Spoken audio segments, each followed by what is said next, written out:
I think if you were to ask anyone here whether the Afghan security forces, the police and army could take lead control now, the answer would definitely be no. There are big problems like corruption, like desertion.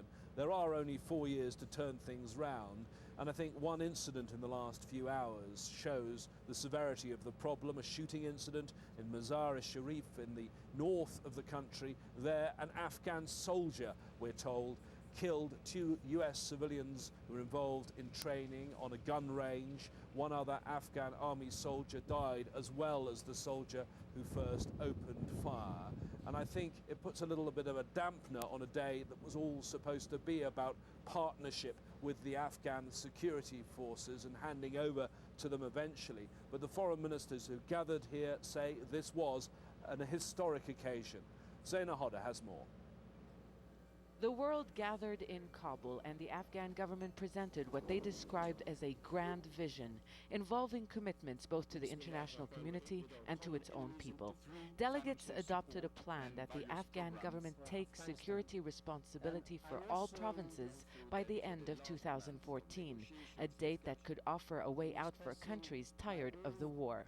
The peace jargon. Ambitious goals, according to some, but the president was adamant his forces would be up to the task. I remain determined that our Afghan national security forces will be responsible for all military and law enforcement operations throughout our country by 2014.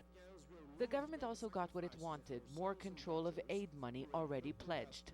Donors agreed to channel at least 50% through the government within 2 years. Karzai promised it would be an open process. We are committed to working with donors to give them the confidence needed to channel resources through the Afghan budget. Second, given that contracting has been identified as a source of corruption, I'm requesting that all contracts awarded by our international partners, whether civilian or military, be disclosed to ensure that neither high government officials themselves nor their relatives are unlawfully privileged. We are very pleased. The Afghan government has been repeatedly criticized for incompetence and corruption, but regular critics appeared more forgiving than usual.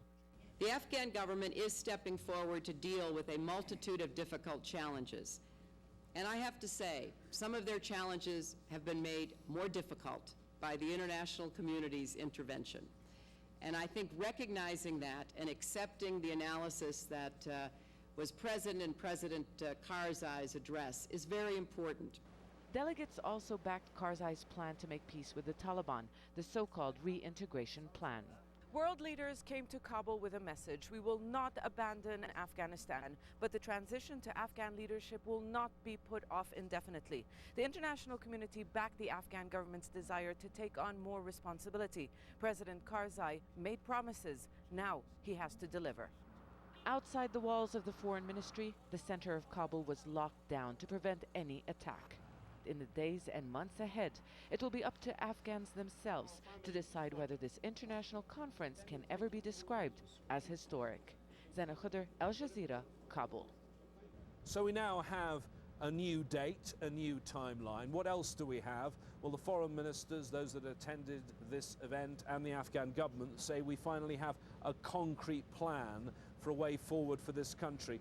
I think, though, Afghans have the right to feel a little bit cynical about that. It is now nearly 9 years since American forces and the international community first arrived in this country.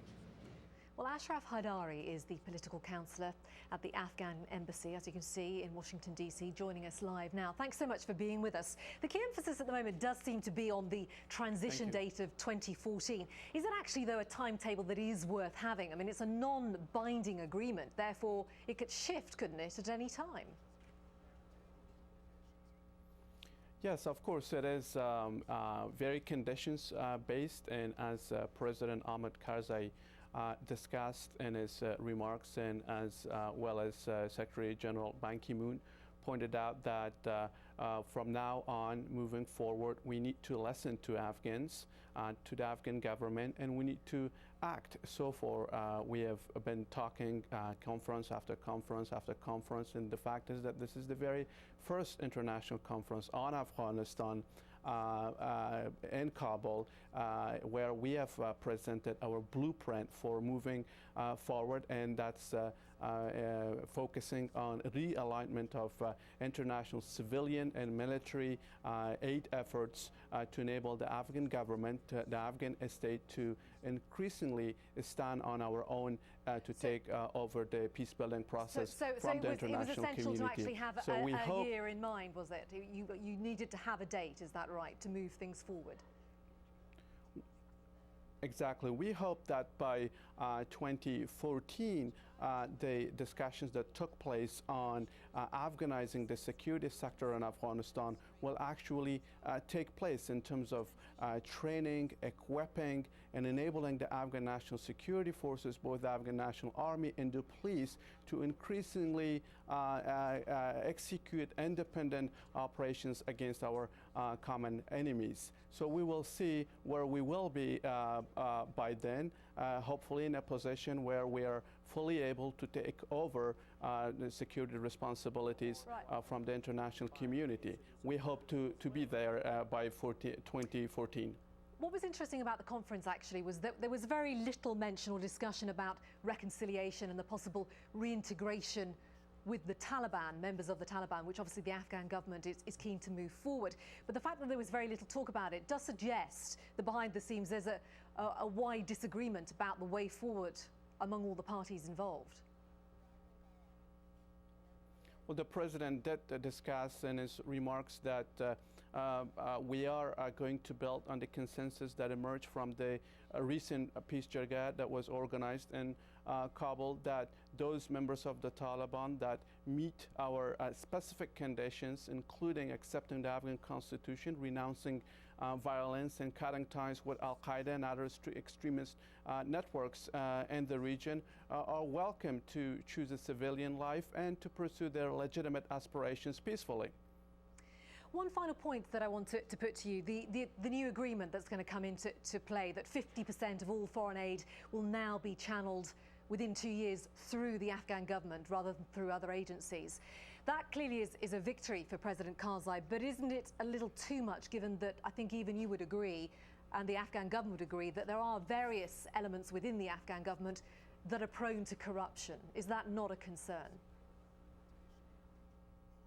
No, I disagree on the problem of corruption. As the President pointed out, the big corruption, the dysfunctional corruption, and is unfortunately involves the contracting mechanisms. It's only the petty corruption that unfortunately we are suffering from, and that's because of a lack of salaries and training and equipment. That's why we're asking 50% of aid resources from the international community to be channeled into our budget so that we can increasingly design and implement with international support and technical assistance these aid programs ourselves in order to ensure sustainability, because over the past 8 years, much of their assistance have gone into NGOs and private contractors or United Nations agencies, which have implemented pet projects here and there without ensuring long-term sustainability based on, of course, our priorities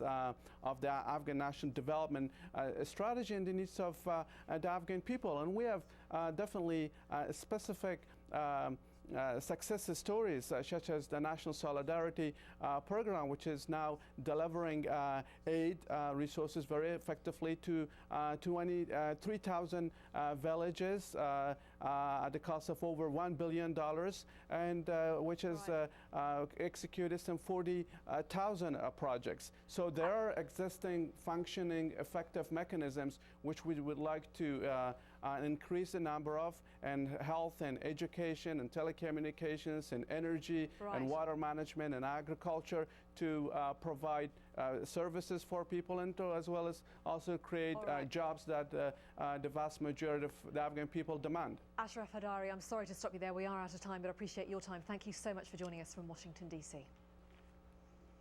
And still to come on this hour of news.